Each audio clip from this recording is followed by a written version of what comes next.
Different opinions వస్తున్నాయి.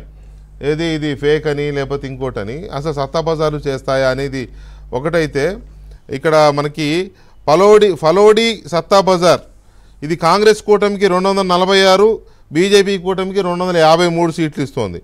అంటే ఎంత నెక్ టు నెక్ ఉంది అక్కడ. అంటే నిజమో కాదు నాకు తెలియదు. పలాన్పూర్ సత్తా బజార్ అంట, ఇండియా కూటమి 225, ఎన్డీఏ కూటమి 247. అలాగే కర్నాల్ సత్తా బజార్, ఇండియా కూటమి 231, ఎన్డీఏ 263. బోహ్రీ సత్తా బజార్, కాంగ్రెస్ కూటమి 212, బీజేపీ కూటమి 255. బెల్గాం సత్తా బజార్, కాంగ్రెస్ కూటమి 230, బీజేపీ కూటమి 265. కోల్కతా సత్తా బజార్, కాంగ్రెస్ కూటమి 228, బీజేపీ కూటమి 261. విజయవాడ సత్తా బజార్ ఉందా నాకు తెలియదు మరి.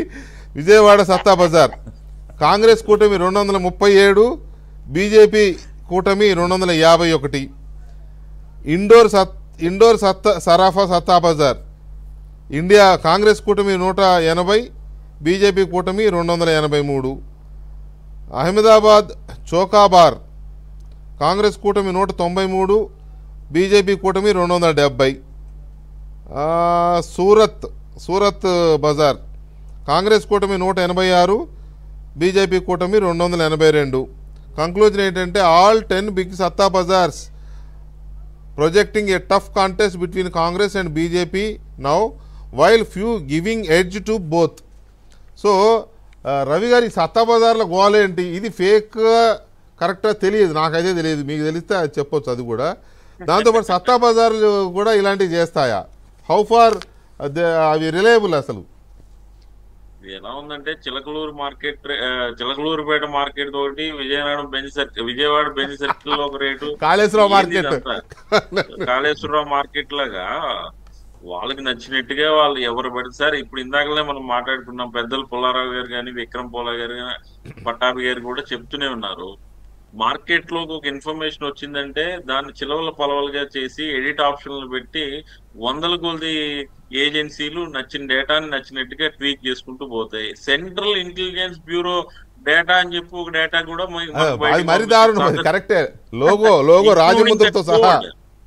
కోడ్ వాళ్ళ సీక్రెట్ కోడ్ తో కూడా పంపించారనంటే దీన్ని it's a floating of information అండి. దీన్ని మనం ఎవరు కంట్రోల్ చేయలేము. ఎందుకంటే సోషల్ మీడియా విరివిగా ఉన్న ఈ రోజుల్లో ఏంటంటే ఇది ఎక్కడ దీనికి ఫుల్ స్టాప్ అంటూ ఉండదు.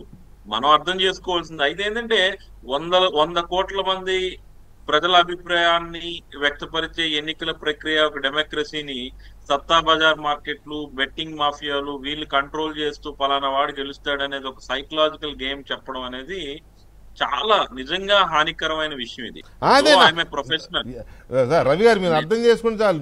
నా ఆందోళన లేకపోతే నా ఉద్దేశం కూడా అదే. ఇది సమాజం మీద చాలా చెడు ప్రభావాన్ని చూపిస్తోంది, చాలా అరాచకాలకు దారితీసే విధంగా తయారైంది ఈ మాఫియా.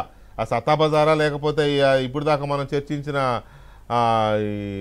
ఆషామాచి పుట్టగొడుగు లాంటి సర్వే సంస్థల మాఫియాను ఏదైనా కానివ్వండి, అది ఆ భయంతోనే